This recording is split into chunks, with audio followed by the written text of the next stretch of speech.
नन्ही परी और गरीब लकड़हारा। Fairy tale story for kids. परियों की एक अलग ही दुनिया थी, जिसे परियों ने अपने जादू से खूब सजाया था। स्वर्ग से भी सुंदर पूरा शहर, जिसमें हर परी खुशी खुशी रहती थी। सभी परियों को अच्छे से जादू करना आता था। रानी परी ने सभी को एक छड़ी दे रखी थी। वही जादुई छड़ी थी। इसी छड़ी के जादू से ये पूरी दुनिया बसाई थी। पृथ्वी पर हर इंसान एक बार इस दुनिया में जाना चाहता था, लेकिन ये किसी के बस की बात नहीं थी। रानी परी की एक छोटी सी बेटी थी, खुशबू। वह पूरे दिन परीलोक में उड़ती रहती थी। खुशबू के पास एक छोटी सी छड़ी थी, जिसे वह जब भी ऊपर करके कहती, मुझे आसमान में ले चलो, तो वह आसमान में पहुंच जाती थी। ऊपर से देखने पर परीलोक बहुत सुंदर नजर आता था। एक दिन खुशबू उड़ रही थी, तभी वह उड़ते उड़ते अचानक बादलों से ऊपर पहुंच जाती है। उसे नीचे का कुछ भी दिखाई नहीं दे रहा था। नीचे उसे केवल बादल ही नजर आ रहे थे।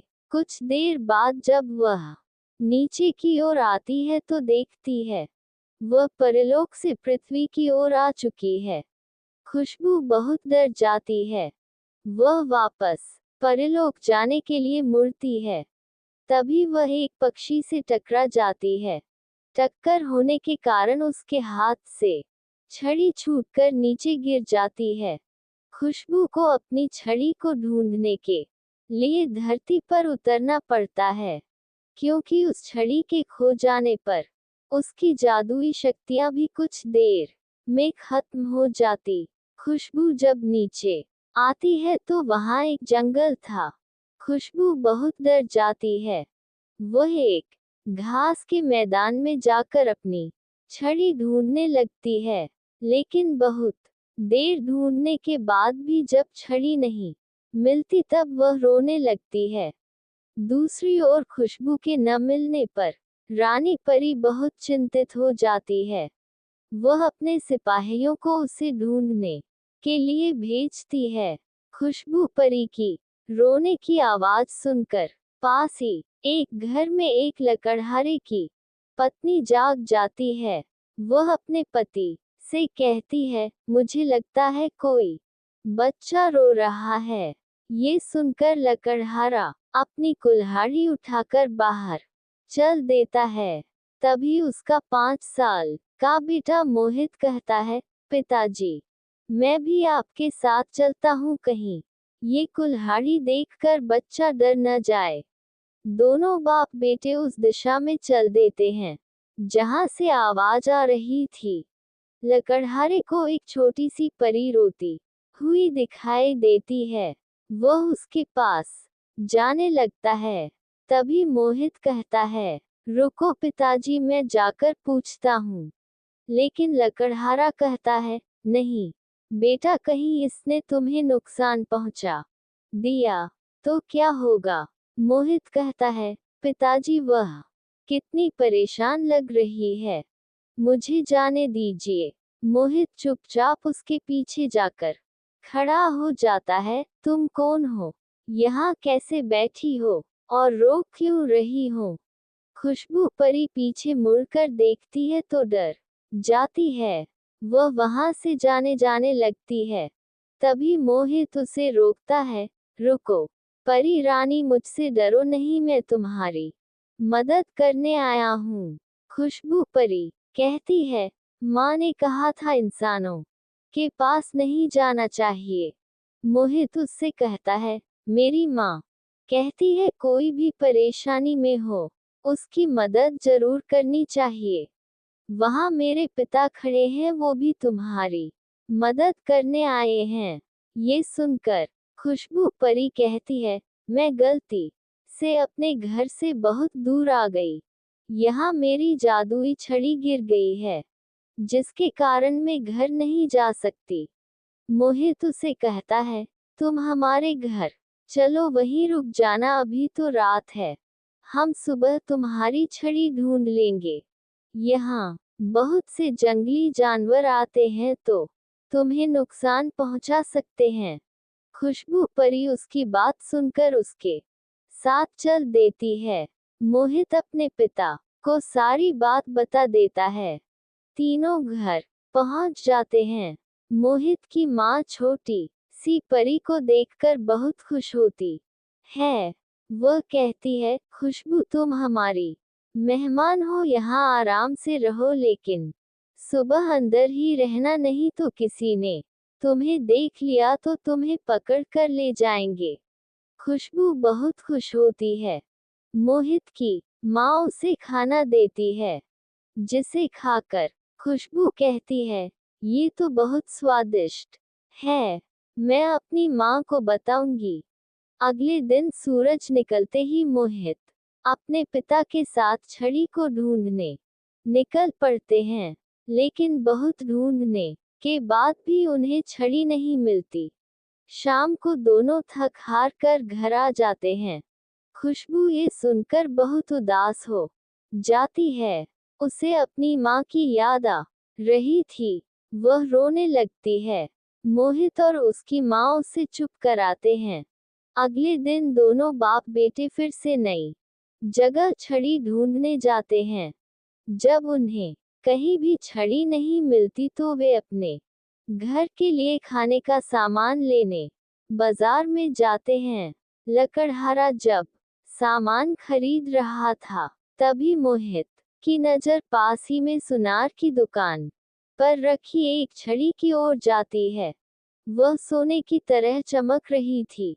मोहित देखता है कि यह तो बिल्कुल वही छड़ी है जैसी परी ने बताई थी। मोहित अपने पिता को सारी बात बता देता है। लकड़हारा सुनार के पास पहुंचता है। लकड़हारा छड़ी के बारे में पूछता है, तो सुनार कहता है, भाई कोई इसे मेरे पास बेच गया है, सोने की है। लकड़हारा कहता है, लाला जी, इसकी जो भी कीमत हो मैं इसे खरीदना चाहता हूँ। सुनार उसकी बहुत ज्यादा कीमत मांगता है, जिसे सुनकर लकड़हारा कहता है, तुम इस छड़ी के बदले मेरा मकान और मेरी जमीन ले लो। सुनार मान जाता है। वह लकड़हारे से कहता है, कल मैं आऊंगा, तू मकान खाली कर दियो, ये ले छड़ी। मोहित छड़ी लेकर बहुत खुश होता है। दोनों घर आ जाते हैं। मोहित खुशबू को छड़ी दे देता है। खुशबू छड़ी पाकर बहुत खुश होती है। खुशबू परी कहती है, आपने मेरी बहुत मदद की है, मैं आपको हमेशा याद रखूंगी और आपसे मिलने आऊंगी। मोहित की माँ कहती है, ठीक है बेटी, हम भी तुमसे मिलकर बहुत खुश हैं। तीनों मिलकर खुशबू परी को विदा करते हैं। खुशबू परी छड़ी की मदद से उड़कर बादलों के पार चली जाती है। उसके जाने के बाद तीनों बहुत उदास हो जाते हैं, क्योंकि उनका घर और जमीन चली गई थी। सुबह तक तीनों अपना सामान बांध रहे थे, तभी सुनार आ जाता है। तीनों एक बैलगाड़ी में अपना सामान रखकर वहां से चले जाते हैं। सुनार घर को अपने कब्जे में ले लेता है। लकड़हारा अपनी पत्नी और बच्चे के साथ पास ही के जंगल में एक तंबू बनाकर रहने लगता है। दूसरी ओर जब खुशबू वापस परीलोक में पहुंचती है, तो उसकी माँ बहुत खुश होती है। खुशबू अपनी माँ को सारी बात बताती है। दूसरे दिन खुशबू अपनी माँ रानी परी और अन्य लोगों के साथ मोहित और उसके परिवार से मिलने आती है, लेकिन वहां कोई नहीं था। रानी परी अपने सिपाहियों से उन्हें ढूंढने के लिए कहती है। सिपाही ढूंढते ढूंढते जंगल में पहुंच जाते हैं। वहां उन्हें लकड़हारा और उसका परिवार मिल जाता है। वे तीनों को लेकर रानी परी के पास पहुंचते हैं। रानी परी को सारी बात का पता लगता है। रानी परी कहती है, तुमने मेरी बच्ची की जान बचाने के लिए उसे हमसे मिलवाने के लिए अपना सब कुछ गंवा दिया। तब मोहित की माँ कहती है, महारानी जी, हमने इसे अपनी बेटी माना था। ये आपसे मिलने के लिए बहुत उदास थी, इसलिए इसकी खुशी से अधिक हमें कुछ नहीं लगा। रानी परी अपने सिपाहियों को भेजकर सुनार को छड़ी से दुगना सोना भेजकर मकान और जमीन छुड़वा लेती है। मोहित और उसके परिवार को वापस अपना घर मिल जाता है। जब वे घर के अंदर जाते हैं तो उनके घर में सोने चांदी का भंडार लगा हुआ था। रानी परी कहती है, ये खजाना कभी खाली नहीं होगा। मोहित की माँ ने कहा, ये सब हमने किसी लालच में नहीं किया था। रानी परी बोली, ये मैं अपनी खुशी से दे रही हूँ और हाँ, हम तुमसे मिलने आते रहेंगे। अब हमें जाना होगा। रानी परी खुशबू को लेकर चली जाती है। मोहित और उसका परिवार बहुत मजे से रहने लगते हैं।